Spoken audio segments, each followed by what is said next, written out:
دوستو اس وقت ایک بڑی خبر آپ کو دینے جا رہے ہیں۔ بڑی خبر یہ ہے کہ یمنی فوج کی جو ذرائع سے خبر آ رہی ہے وہ یہ بتا رہی ہے کہ یمنی فوج فیصلہ کن عسکری حکمت عملی استعمال کرنے کی تیاری کر رہی ہے۔ کس کے خلاف؟ سب سے بڑا سوال یہ ہے، یہ اسی معاملے سے جڑی بڑی خبر ہے جو اس وقت ابھی مڈل ایسٹ میں پورا ٹینشن بنا ہوا ہے اور امریکہ بنام ایران جو حالات بنے ہوئے ہیں۔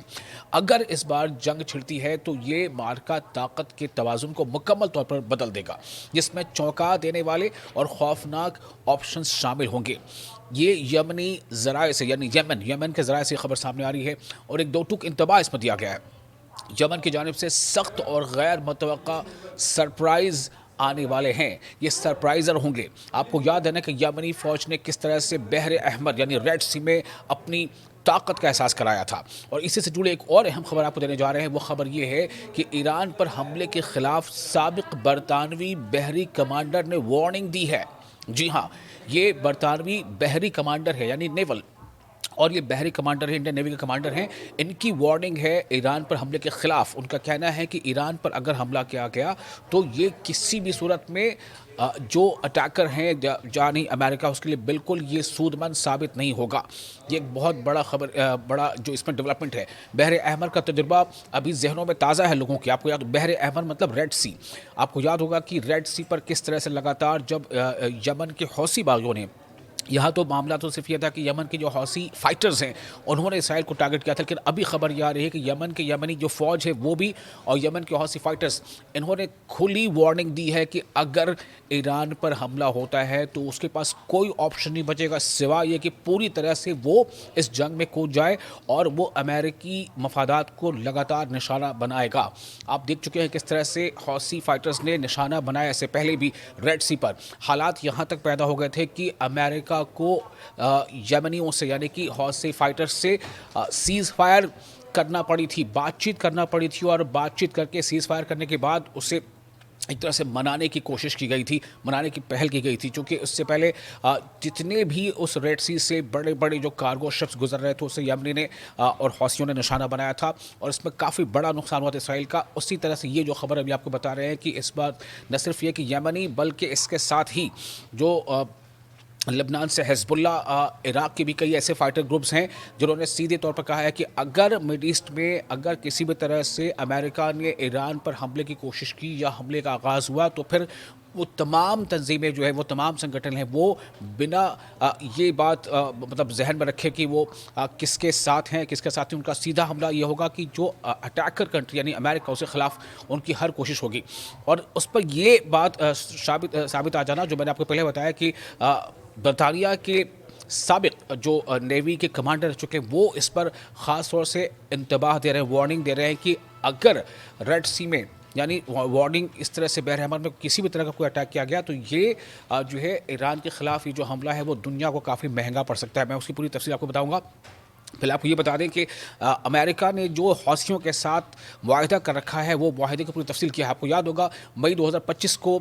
جو عمان جو سلطنت ہے عمان، تو عمان سلطنت نے کی ثالثی میں اس کی میڈیشن میں یہ اعلان کیا گیا تھا کہ امریکہ اور حوثیوں کے درمیان جو ہے وہ سیز فائر لاگو ہوگا۔ اب آپ سوچیں کہ امریکہ اس حالت تک آ گیا تھا کہ اسے حوثیوں کے ساتھ سیز فائر کرنا پڑی تھی، حالانکہ اس سیز فائر کا مطلب یہ تھا کہ حوثی فائٹرز جو ہیں وہ ریڈ سی سے گزرنے والے امریکی شپس کو نشانہ نہیں بنائیں گے۔ امریکہ کو اس حد تک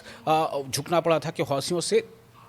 جنگ بندی کا معاہدہ کرنا پڑ گیا تھا، چونکہ امریکہ کو پتا تھا کہ وہاں پر جو طاقت ہے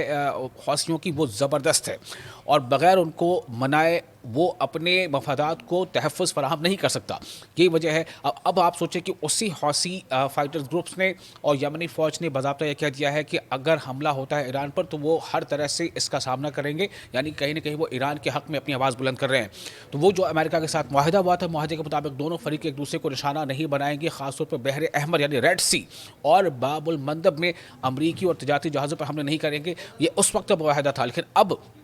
حوثی فائٹرز کا کہنا ہے کہ وہ ان تمام شریکوں کو، معاہدے کو وہ بھول جائیں گے جو امریکہ کے ساتھ کیا گیا تھا، چونکہ امریکہ جو ہے اب خود اس پورے خطے پر جو عرب خطہ ہے یا مڈل ایسٹ ہے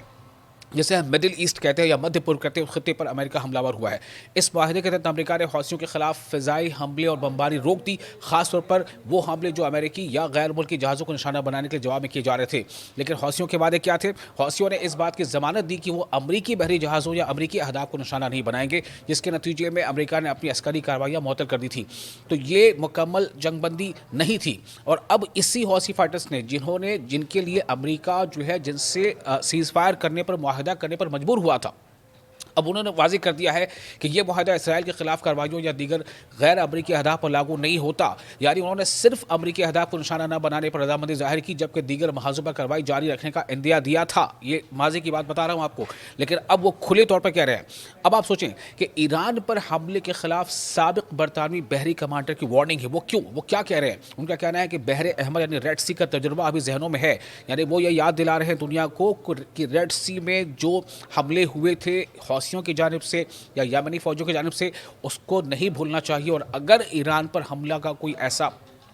کا کوئی ایسی شروعات ہوتی ہے تو یہ دنیا کے لیے اچھا نہیں ہوگا۔ برطانوی بحریہ کے سابق کمانڈر یعنی ایکس کمانڈر جن کا نام ہے ٹام شارپ نے ایران پر کسی بھی حملے کے ممکنہ نتائج سے خبردار کیا ہے۔ انہوں نے عسکری خطرات کے تجزیے میں، جسے وہ یمن کمپلیکس کہتے ہیں، اس کو مد نظر رکھنے پر زور دیا ہے۔ یہ اصطلاح حالیہ امریکی اور مغربی تجربات کے لیے استعمال کی گئی ہے جو بحر احمر میں پیش آئے۔ اب آپ سوچیں کہ برطانیہ یعنی برٹن کے نیوی کے ایکس کمانڈر وہ وارننگ دے رہے ہیں کہ ایران پر حملہ کرنا اگر کسی بھی طرح سے صورت یہ نوبت آتی ہے تو یہ کسی بھی صورت میں دنیا کے لیے حق میں بہتر نہیں ہوگا، خود امریکہ کے حق میں بہتر نہیں ہوگا۔ ٹام شارپ کے مطابق، ٹام شارپ جو برطانیہ کے ایکس نیوی کمانڈر، ان کے مطابق بحر احمر یعنی ریڈ سی میں امریکی اور مغربی افواج کو جن مشکلات کا سامنا کرنا پڑا، وہ اب واشنگٹن اور کئی مغربی دارالحکومتوں میں مستقبل کے خطرات ناپنے کا پیمانہ بن چکی ہیں۔ انہوں نے کہا کہ ڈرونز سے بچاؤ کے لیے بحری مشقیں اور فوجی تیاری دراصل اندرونی ہم آہنگی اور دفاعی تیاری کو تیز اور بہتر بنانے کے اقدامات ہیں۔ ٹام شارپ نے دعویٰ کیا ہے کہ یہ مشقیں براہ راست یمن خوف کمپلیکس سے جڑی نہیں ہے، اگرچہ بعد میں انہوں نے یہ تسلیم کیا کہ ایران کی بحری جہاز شکن صلاحیتوں کی تعریف کرنا ایک دانشمندانہ قدم ہے۔ واپس سوچیں، ایران کی تعریف کی جا رہی ہے، کون تعریف کر رہا ہے؟ یہ برطانیہ کے ایکس کمانڈر ہیں، نیوی کمانڈر، وہ یہ کہہ رہے ہیں کہ جو ایران کی صلاحیت ہے جس میں وہ بحری جہاز شکن یعنی بحری جہازوں کو نشانہ بنا سکتا ہے، اسے ڈسٹرائے کر سکتا ہے، یہ طاقت ایران کے پاس زبردست ہے اور اس کو ملحوظ نظر رکھنا چاہیے۔ ان کے مطابق تہران کے پاس اس میدان میں وسیع ہتھیاروں کا ذخیرہ موجود ہے، جس میں صرف قسمت کے عنصر کی کمی ہے، یعنی کہ اگر لک فیور کیا ایران کا تو امریکہ کو اس میں بھاری مشکل پڑ سکتی ہے، اور ایران جو ہے وہ بھاری پڑ سکتا ہے امریکہ پر۔ وہ یہ اس بات کا احساس دلا رہے ہیں۔ یہ تمام بیانات ایسے وقت میں سامنے آئے ہیں جب دنیا کے سب سے طاقتور بحری قوت کو شدید جھٹکوں کا سامنا کرنا پڑا۔ یمن نے، جی ہاں، یمن نے بحر احمر، بحر عرب اور یعنی عرب ساگر اور خلیج عدن میں ایک نیا بحری توازن مسلط کر دیا ہے، جس کے نتیجے میں امریکی بحری جہازوں پر حملے ہوئے اور طیارہ بردار بحری بیڑوں کو علاقہ چھوڑنا پڑا تھا، جیسا کہ سرکاری اعلان میں بتایا گیا۔ یہ پیش رفت بالآخر اس مقام پر ختم ہوئی کہ امریکہ کے سابق صدر ڈونلڈ ٹرمپ نے حوثیوں کی طاقت کو تسلیم کیا اور عمانی ثالثی کے ذریعے ان کے ساتھ معاہدہ کیا۔ تو ایک بار جب ڈونلڈ ٹرمپ اس کا مزہ چکھ چکے ہیں، انہیں احساس کرایا جا چکا ہے حوثیوں کی جانب سے کہ اگر ریڈ سی میں کوئی بادشاہ ہے، ریڈ سی کا کوئی قلندر ہے، ریڈ سی کا کوئی اگر بازیگر ہے تو وہ ہے حوثی، اور وہی حوثی فائٹرز، وہی یمنی فوج اب یہ کہہ رہی ہے کہ اگر امریکہ نے ایسی کوئی غلطی کی، ایران کے خلاف کوئی ایسا ملٹری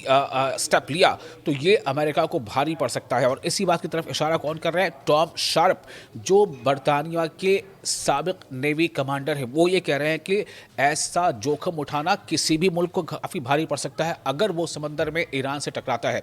جو کہ ایران کے ساتھ ساتھ آپ دیکھیں لبنان میں جو حزب اللہ ہے اس نے بھی ایسی وارننگ دے دی ہے، عراق میں کئی ایسی تنظیمیں ہیں، کئی ایسے فائٹر گروپس ہیں، انہوں نے بھی انتباہ دے دیا ہے کہ پھر ہم کسی چیز کو مد نظر نہیں رکھیں گے سوائے اس کے کہ ہم یہ تسلیم کریں گے کہ ہمارے خطے پر کوئی حملہ ور ہوا ہے اور ہم اس کا مقابلہ کریں گے۔ یعنی کہ ایران، جس کو امریکہ عام طور سے یہ کہتا ہے کہ ایران کے پراکسیز ہیں، وہ تمام کے تمام تیار ہیں امریکہ کے خلاف سینہ سپر ہونے کے لیے اور امریکہ کے خلاف ڈٹ کے مقابلہ کرنے کے لیے ایران کی حمایت میں۔ اور جیسا میں نے آپ کو پہلے بتایا، کسی بھی خبر یہ کافی اہم ہے کہ اب جو سعودی عرب کی طرف سے جو سگنلز آ رہے ہیں، جو وہاں سے اشارے آ رہے ہیں، وہ یہی ہیں کہ سعودی عرب کسی بھی صورت میں اپنے ملٹری بیسز کو یا اپنی ایئر اسپیس کو ایران کے خلاف استعمال کرنے کی اجازت نہیں دے گا. تو یہ تمام ایسی طاقتیں، اس لیے لگ رہا ہے کہ اب جو مڈ ایسٹ کی جو پروبیبلٹیز تھیں امریکہ کے فیور میں، وہ کہیں نہ کہیں اس کے دروازے اب بند ہوتے جا رہے ہیں، اور یہ حوثیوں کا اب نیا اعلان یہ بھاری پڑ سکتا ہے.